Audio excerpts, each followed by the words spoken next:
좀 걱정스러운 얘기로 먼저 시작을 해보겠습니다. 사실상 국가 기밀인 원자력 발전소 도면이 해킹으로 유출당했는데 네. 또 네 번째까지 유출. 네. 15일 이후에 4차례, 4회에 걸쳐서 이제 유출이 됐고요. 그 지금 정부는 뭐 수력 원자력 측은 별거 아니다. 뭐 이 정도 자료는 오픈돼도 된다라고 하는 입장이지만 더욱 중요한 거는 지금 얼마나 어떤 자료가 유출됐는지 어떤 방식으로 유출됐는지를 전혀 알 수 없다는 부분이고요. 지금 검찰 수사 뭐 같이 사이버 수사도 수사하고 있는데 누가 그랬냐 여기에 있어서 좀 의견은 엇갈리는 것 같습니다. 예, 알겠습니다. 통상적으로는 뭐 상무님, 예. 우리 일반 시민 입장에서는 이런 우리나라 테러, 사이버 테러를 북한이 많이 했기 때문에 북한을 의심하게 되지 않습니까? 개인적으로 어떻습니까?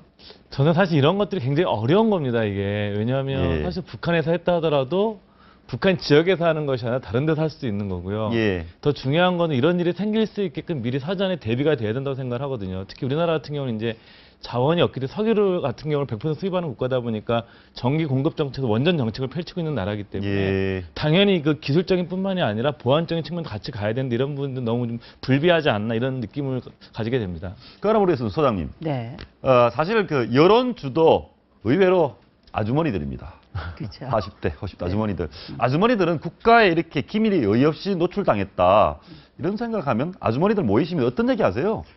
제일 먼저 요새 옛날엔 이제 뭐 아이들 이야기만 한다고 생각을 하지만 요새는 그 뉴스의 탑뉴스가 보통 주부들이 함께 모였을 때 나온 첫 번째 화두인 경우가 많거든요. 제일 먼저 생각하는 건 일단 안전입니다.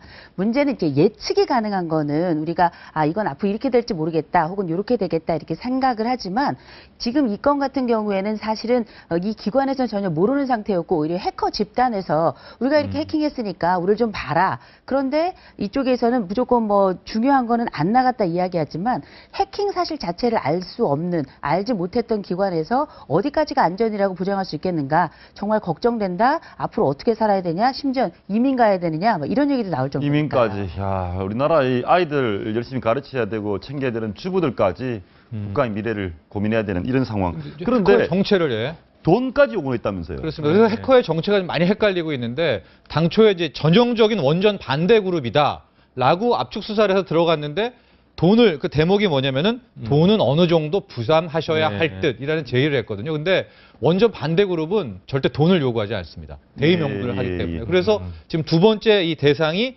북한, 이 종북 세력, 북한 아니면 종북 세력이라는 건데 여기에는 어느 정도 좀 근거가 있는 것 같습니다. 사용했던 그 악성 코드가 북한이 잘 쓰는 그런 악성 코드였고 또 하나 대목이 있는데 청와대는 마치 안인 보살을 하고 있다라는 뭐 그런 블로그에 말이 나왔는데 이 안인 보살이라는 게 아닌 것처럼 보살하다. 그래서 뭐 시치미를 뚝 떼고 있다라는 북한에서는 많이 쓰고 있는 북한 그런 용어라고 용어군요. 합니다. 안인 보살이. 네.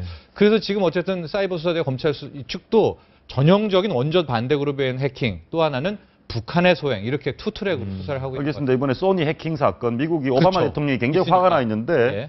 그쪽도 북한 소행으로 보이고 예. 아무튼 걱정이 됩니다.